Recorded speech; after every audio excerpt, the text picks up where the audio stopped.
Halo sana si Papa Joe. Ayan oh. Talagang malupit pala ito. Akala ko isa ako sa mananalo kaya hindi ko na kaya, no, dahil mabigat na tayo.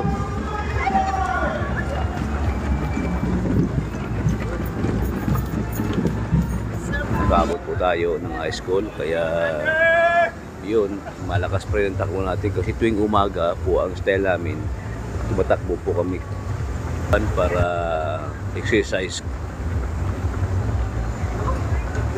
Kaya ayan, nandito po tayo ngayon para suportahan po yung bansa natin.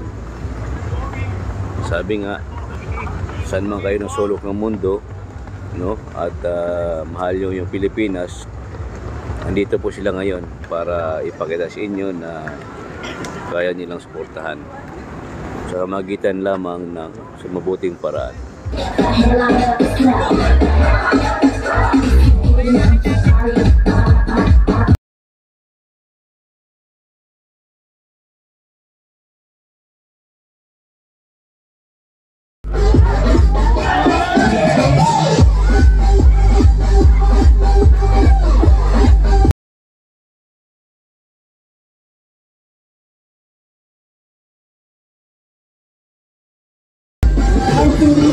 Celebration time, let me sing.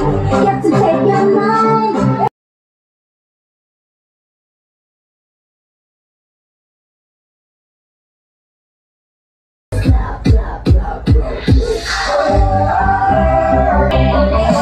Tayo mo man ito, matagal ka nang tumatakbo at importante, nagtapos ka. That's true. Oh, And diba? you know Yan what? talaga yun. Ang target talaga natin today for Metro Manila, supposedly 3,000 runners lang. But because of their dedication and heart for the Philippines, we were able to reach 7,000 today!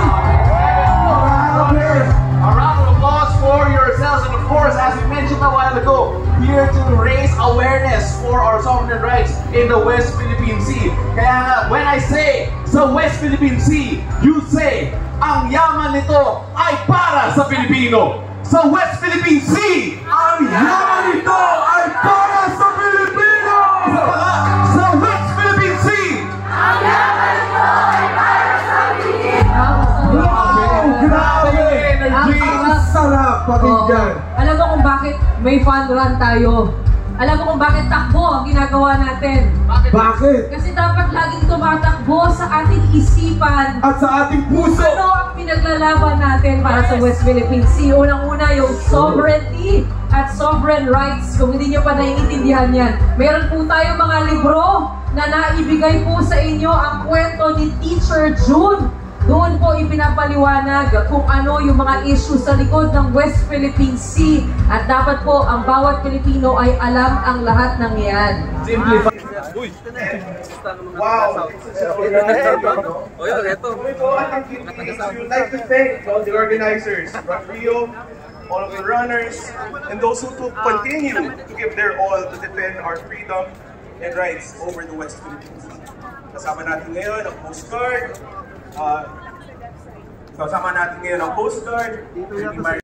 Alright, ladies and gentlemen, let's start with our 2K top finishers with our female winners. Starting off with our third placer with a time of 10 minutes 58 seconds.